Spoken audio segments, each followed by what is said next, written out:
இலங்கை கடற்படையினரால் சிறைப்பிடிக்கப்பட்ட காரைக்கால் மீனவர்களை மீட்க மத்திய அமைச்சருக்கு முதல்வர் ரங்கசாமி கடிதம் எழுதியுள்ளார். புதுவை மாநிலத்தில் டெங்கு, கரோனா பாதிப்புகள் கட்டுப்பாட்டுக்குள் உள்ளதாக சுகாதாரத்துறை இயக்குநர் ஸ்ரீராமுலு தெரிவித்துள்ளார். போராட்டம் நடத்திய நாடாளுமன்ற உறுப்பினர்களை சஸ்பெண்ட் செய்தது ஜனநாயக படுகொலை என்று கண்டித்துள்ள புதுச்சேரி முன்னாள் முதலமைச்சர் நாராயணசாமி மோடி அரசு சர்வாதிகார போக்குடன் நடந்து கொள்வதாக விமர்சித்துள்ளார். புதுவை மாநிலத்தில் அரசு அங்கீகாரம் பெற்ற பள்ளிகளில் மட்டுமே பெற்றோர்கள் தங்கள் குழந்தைகளை சேர்க்க வேண்டும் என பள்ளிக்கல்வித்துறை இயக்குநர் பிரியதர்ஷினி வேண்டுகோள் விடுத்துள்ளார். புதுச்சேரி சட்டப்பேரவை மதிப்பீட்டு குழுவின் கூட்டம் சபாநாயகர் செல்வம் தலைமையில் தலைமை செயலகத்தில் உள்ள கருத்தரங்கு கூட்டத்தில் நடைபெற்றது. புதுச்சேரி காலாப்பட்டு மத்திய சிறையில் கைதிகள் உருவாக்கிய காய்கறி, மூலிகை தோட்டங்களை பார்வையிட்டு பாராட்டிய நடிகர் பார்த்திபன் அங்குள்ள நூலகத்திற்கு நூல்கள் மற்றும் விளையாட்டு உபகரணங்கள் வழங்குவதாக உறுதியளித்தார். இலங்கை கடற்படையினரால் சிறைப்பிடிக்கப்பட்ட காரைக்கால் மீனவர்களை மீட்க மத்திய அமைச்சருக்கு முதல்வர் ரங்கசாமி கடிதம் எழுதியுள்ளார். மத்திய வெளியுறவுத்துறை அமைச்சருக்கு முதல்வர் ரங்கசாமி எழுதியுள்ள கடிதத்தில் காரைக்கால், கோட்டுச்சேரி மற்றும் காரைக்கால் மேடு கிராமங்களைச் சேர்ந்த 11 மீனவர்களும் தமிழகத்தை சேர்ந்த 3 மீனவர்களையும் இலங்கை கடற்படையினர் கடந்த 14ஆம் தேதி சிறைப்பிடித்துள்ளனர். வெளியுறவு அமைச்சகம் இந்த விவகாரத்தில் உடனடியாக தலையிட்டு இலங்கை அரசிடம் பேசி தேவையான நடவடிக்கைகளை எடுத்து மீனவர்களையும் படகையும் மீட்க நடவடிக்கை எடுக்க வேண்டும் என குறிப்பிடப்பட்டுள்ளது. புதுவை மாநிலத்தில் டெங்கு, கரோனா பாதிப்புகள் கட்டுப்பாட்டுக்குள் உள்ளதாக சுகாதாரத்துறை இயக்குநர் ஸ்ரீராமுலு தெரிவித்துள்ளார். புதுச்சேரி சுகாதாரத்துறை இயக்குநர் டாக்டர் ஸ்ரீராமுலு வெளியிட்டுள்ள செய்திக்குறிப்பில் புதுவையில் அச்சப்படும் வகையில் டெங்கு பாதிப்பு இல்லை என்றும் தற்போது 12 பேர் மட்டுமே டெங்கு அறிகுறியுடன் மருத்துவமனையில் சிகிச்சை பெற்றுள்ளனர் என்றும் தெரிவித்துள்ளார். இவர்களில் 2 பேருக்கு மட்டுமே டெங்கு பாதிப்பு உறுதியளிக்கப்பட்டது என்று கூறிய அவர் அவர்களுக்கும் முறையான சிகிச்சை அளிக்கப்பட்டுள்ளது என்றும் குறிப்பிட்டுள்ளார். கரோனா பாதிப்பு புதுவை மாநிலத்தில் அச்சப்படும் வகையில் இல்லை என்றும் தற்போது 5 பேர் கரோனா அறிகுறியுடன் வந்து பரிசோதனை மேற்கொள்ளப்பட்டது என்றும் தெரிவித்துள்ளார். அவர்களில் ஒருவருக்கு மட்டுமே பாதிப்பு இருப்பது தெரியவந்தது என்று கூறிய அவர் டெங்கு, கரோனா ஆகிய இரு பாதிப்புகளும் மாநில அளவில் கட்டுப்பாட்டுக்குள் உள்ளன என்றும் ஆனால் மக்கள் சளி, இருமல் ஆகிய பாதிப்புகளை தவிர்ப்பதற்காக முகக்கவசம் அணிந்து செல்வது நல்லது என்றும் தெரிவித்துள்ளார்.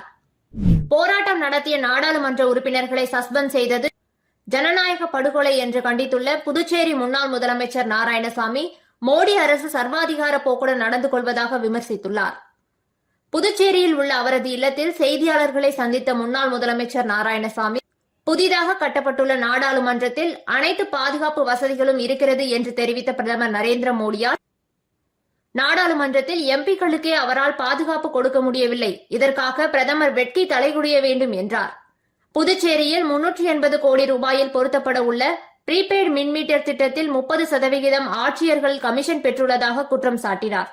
மேலும் இந்தியாவில் எந்த மாநிலத்திலும் இல்லாத ப்ரீபெய்டு மின்மீட்டர் திட்டத்தை புதுச்சேரியில் அமல்படுத்த மத்திய அரசு ஏன் துடிக்கிறது என்று கேள்வி எழுப்பிய அவர் ரங்கசாமி பலவீனமாக உள்ளாரா, மத்திய அரசை ஏன் அவர் எதிர்க்கவில்லை என்றார். மாணவர்களுக்கு முட்டை கொள்முதல் செய்தல் ஊழல், மாட்டு தீவனம் வாங்கியதில் ஊழல் என்று குற்றம் சாட்டிய அவர் ஊழல் மிகுந்த ஆட்சியாக உள்ளது என்றும் இந்த ஊழலுக்கு முற்றுப்புள்ளி வைக்க வேண்டும் என்றார். புதுவை மாநிலத்தில் அரசு அங்கீகாரம் பெற்ற பள்ளிகளில் மட்டுமே பெற்றோர்கள் தங்கள் குழந்தைகளை சேர்க்க வேண்டும் என பள்ளிக்கல்வித்துறை இயக்குநர் பிரியதர்ஷினி வேண்டுகோள் விடுத்துள்ளார். புதுச்சேரி அரசு கல்வித்துறை இயக்குநர் பிரியதர்ஷினி வெளியிட்டுள்ள செய்திக்குறிப்பில் புதுவை மாநிலத்தில் உள்ள பள்ளிக் கல்வி இயக்ககத்தின் உரிய அங்கீகாரம் பெறாமல் பல தனியார் பள்ளிகள் இயங்கி வருவது ஆய்வில் தெரியவந்துள்ளது. அதிகாரமின்றி பள்ளிகளை நடத்துவது தவறானது என்பதுடன் சட்டத்துக்கு முரணானதும் ஆகும். எனவே அரசு அங்கீகாரம் பெறாத பள்ளிகளில் பெற்றோர்கள் தங்கள் குழந்தைகளை சேர்க்கும் பட்சத்தில் சேர்க்கை போலியானது என கருதப்படும் என்றும் அந்த பள்ளிகளில் குழந்தைகள் சேர்க்கப்பட்டு எதிர்காலத்தில் ஏதேனும் குறைகள் அல்லது முரண்பாடுகள் ஏற்பட்டால் அதற்கு பெற்றோர்களே முழு பொறுப்பையும் ஏற்க வேண்டும் என்றும் குறிப்பிடப்பட்டுள்ளது. எனவே பெற்றோர்கள் தங்கள் குழந்தைகளை பள்ளிகளில் சேர்க்கும் போது பள்ளிகளுக்கு புதுவை மாநில பள்ளிக்கல்வி இயக்ககத்தின் முறையான அங்கீகாரம் உள்ளதா என்பதை உறுதி செய்ய வேண்டும் என்றும் அரசின் கல்வித்துறையால் அங்கீகரிக்கப்படாத தனியார் பள்ளிகளின் பட்டியல் கல்வித்துறையின் இணையதளத்தில் இடம்பெற்றுள்ளன என குறிப்பிடப்பட்டுள்ளது.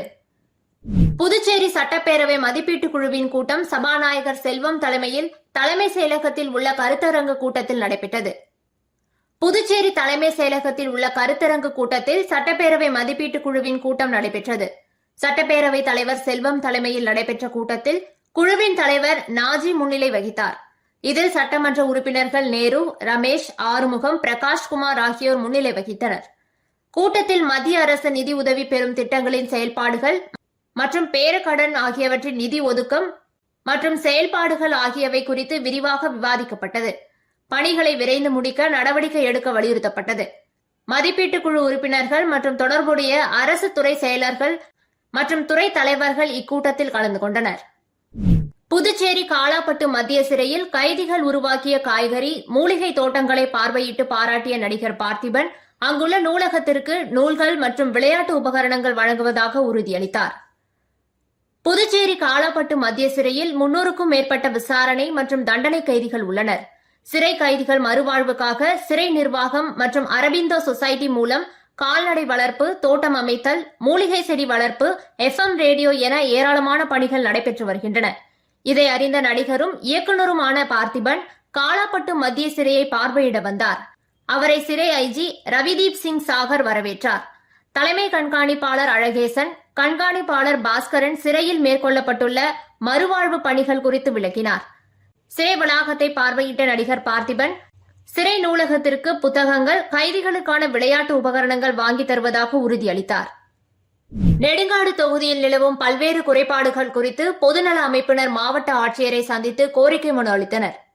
காரைக்கால் மாவட்டத்தில் உள்ள நெடுங்காடு தொகுதிக்குட்பட்ட பல்வேறு பகுதிகளில் சாலை, குடிநீர், மின்சாரம், சாக்கடை வசதி உள்ளிட்ட அடிப்படை வசதிகள் இல்லை எனவும் இதனை போர்க்கால அடிப்படையில் சீர் செய்து தர வேண்டி இன்று மாவட்ட ஆட்சியர் குலோத்துங்கனை சந்தித்து நெடுங்காடு போராளிகள் குழுவினர் மனு அளித்துள்ளனர். நெடுங்காடு தொகுதி காரைக்கால் மாவட்டத்தில் புறக்கணிக்கப்பட்ட தொகுதியாக இருந்து வருவதாகவும் இங்கு வாழும் மக்களுக்கு சாலை, குடிநீர் உள்ளிட்ட அடிப்படை வசதிகள் ஏதும் இல்லை எனவும் குற்றம் சாட்டியுள்ளனர். உடனடியாக போர்க்கால அடிப்படையில் அடிப்படை வசதிகளை செய்து தர வேண்டும் எனவும் அவர்கள் மாவட்ட ஆட்சியர் மூலம் புதுச்சேரி அரசுக்கு கோரிக்கை விடுத்துள்ளனர். கோரிக்கைகள் நிறைவேறாத பட்சத்தில் மக்களை திரட்டி மாபெரும் போராட்டத்தில் ஈடுபட உள்ளதாகவும் அவர்கள் தெரிவித்துள்ளனர். இலங்கை கடற்படையினரால் சிறைப்பிடிக்கப்பட்ட காரைக்கால் மீனவர்களை மீட்க மத்திய அமைச்சருக்கு முதல்வர் ரங்கசாமி கடிதம் எழுதியுள்ளார். புதுவை மாநிலத்தில் டெங்கு, கரோனா பாதிப்புகள் கட்டுப்பாட்டுக்குள் உள்ளதாக சுகாதாரத்துறை இயக்குநர் ஸ்ரீராமுலு தெரிவித்துள்ளார். போராட்டம் நடத்திய நாடாளுமன்ற உறுப்பினர்களை சஸ்பெண்ட் செய்தது ஜனநாயக படுகொலை என்று கண்டித்துள்ள புதுச்சேரி முன்னாள் முதலமைச்சர் நாராயணசாமி மோடி அரசு சர்வாதிகார போக்குடன் நடந்து கொள்வதாக விமர்சித்துள்ளார். புதுவை மாநிலத்தில் அரசு அங்கீகாரம் பெற்ற பள்ளிகளில் மட்டுமே பெற்றோர்கள் தங்கள் குழந்தைகளை சேர்க்க வேண்டும் என பள்ளிக்கல்வித்துறை இயக்குநர் பிரியதர்ஷினி வேண்டுகோள் விடுத்துள்ளார். புதுச்சேரி சட்டப்பேரவை மதிப்பீட்டு குழுவின் கூட்டம் சபாநாயகர் செல்வம் தலைமையில் தலைமை செயலகத்தில் உள்ள கருத்தரங்கு கூட்டத்தில் நடைபெற்றது. புதுச்சேரி காலாப்பட்டு மத்திய சிறையில் கைதிகள் உருவாக்கிய காய்கறி, மூலிகை தோட்டங்களை பார்வையிட்டு பாராட்டிய நடிகர் பார்த்திபன் அங்குள்ள நூலகத்திற்கு நூல்கள் மற்றும் விளையாட்டு உபகரணங்கள் வழங்குவதாக உறுதியளித்தார். இதுபோன்ற பல சுவாரஸ்யமான செய்திகளை உடனுக்குடன் தெரிந்து கொள்ள நமது சோழர்களம் யூடியூப் சேனலை சப்ஸ்கிரைப் செய்து கொள்ளுங்கள்.